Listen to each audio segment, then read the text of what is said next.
네, 이대로 저를 또 비춰주셨네요. 네, 오늘 장 마감 상황 짚어봤습니다. 아유, 짓궂으셔라. 네, 그럼 대표님께서 오늘 한 줄평 해주시죠. 네. 오늘의 한 줄평 무엇인가요? 자, 어제 우리가 사막 한가운데 좀 진입한 우리 증시다라고 했는데 오늘은 이 기분 좋게 사막의 오아시스 같은 장세였다라고 좀 평가를 좀 해드릴게요. 네. 코스피 좀 오늘 3,249포인트로 좀 마감했죠. 0.7%가 좀 상승했고 코스닥 역시 991.13%.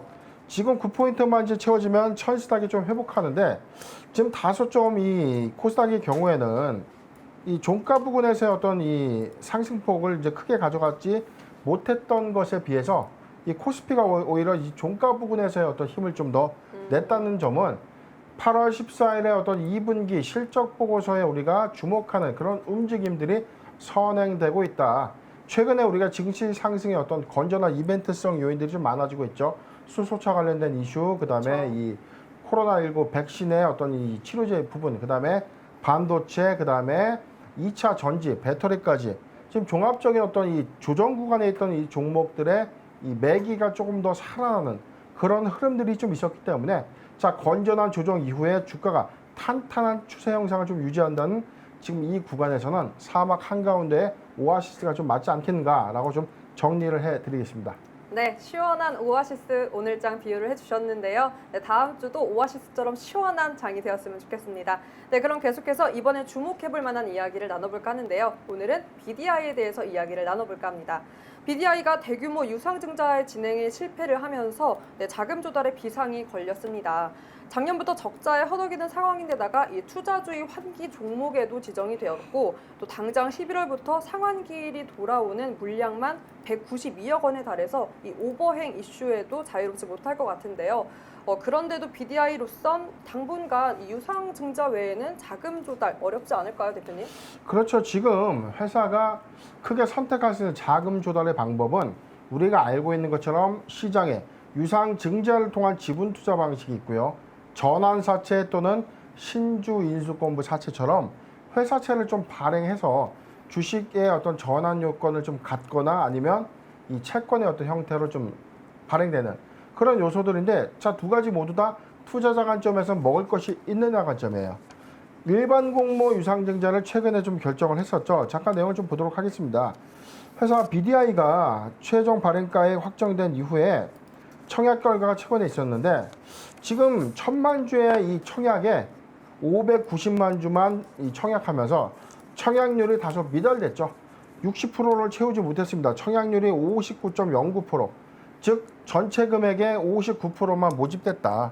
그렇다면 회사가 지금 필요했던 이 금액에 이 차질을 좀 초래하게 된 건데 지금 이 투자 설명서 내용을 좀 보도록 하면 회사가 지금 이 자금 사용 목적에 좀 중요한 포인트가 좀 있었죠.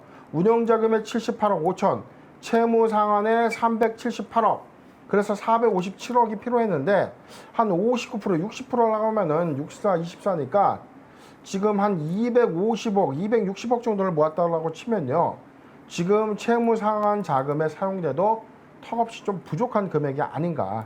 자, 그렇다면 선택지가 없는 겁니다. 채권자의 협의를 통해서 전환사채를 추가로 좀 발행할 수 있는 요건을, 즉 전환사채를 다시 발행하거나 아니면 주가가 오히려 급등해서 이 발행됐던 전환사채가 이 주식으로 좀 전환되는 요건을 좀 갖추게 된다면 오버행 이슈는 좀 사라지게 되는데 일단 회사가 결정한 어떤 유상증자에 많은 관심이 집중되지는 못했다는 겁니다. 그래서 지금 청약률이 59.09%라는 건 최근에 이 발행됐던 이 공모, 일반 공모 시장에도 100% 다 청약률이 지금 다 완료가 됐거든요. 그렇기 때문에 다소 미달된 청약이기 때문에 오히려 회사가 추진하고자 하는 이 사업과 이 회사가 이 갚아야 되는 어떤 이 부채에 좀 모자란 그런 상황을 초래했다라고 좀 분석이 됩니다. 그럼 아무래도 이 유상증자는 어렵겠죠, 대표님?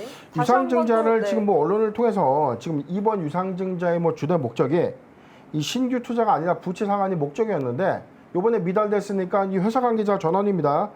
이 다시 금융당국에서 추가적인 유상증자 진행하겠다. 네. 그런 뭐 인터뷰가 시간을 있었죠. 뭐 시간적인 여유를 두고 유상증자를 진행할 것. 이건 뭐 말 같지도 않은 소리입니다. 제가 이거 참 경영진들한테 이야기하고 싶은데요. 자, 이게 이 투자자 관점에서 유상증자 한 번 했습니다. 근데 이게 채워지지 못했다고 해서 다시 한다. 이거 잘못된 거죠. 왜 잘못된 거냐면 회사는 자금 사용 목적을 정확하게 해서 부채의 요인을 가져야 되는데 작년에 BDI 경우에 막대한 자금을 이 바이오 사업에 투자했다는 겁니다. 즉 빚을 내서 사업을 추진하면서 어떤 이 사업 계획이 잘못 수립됐다.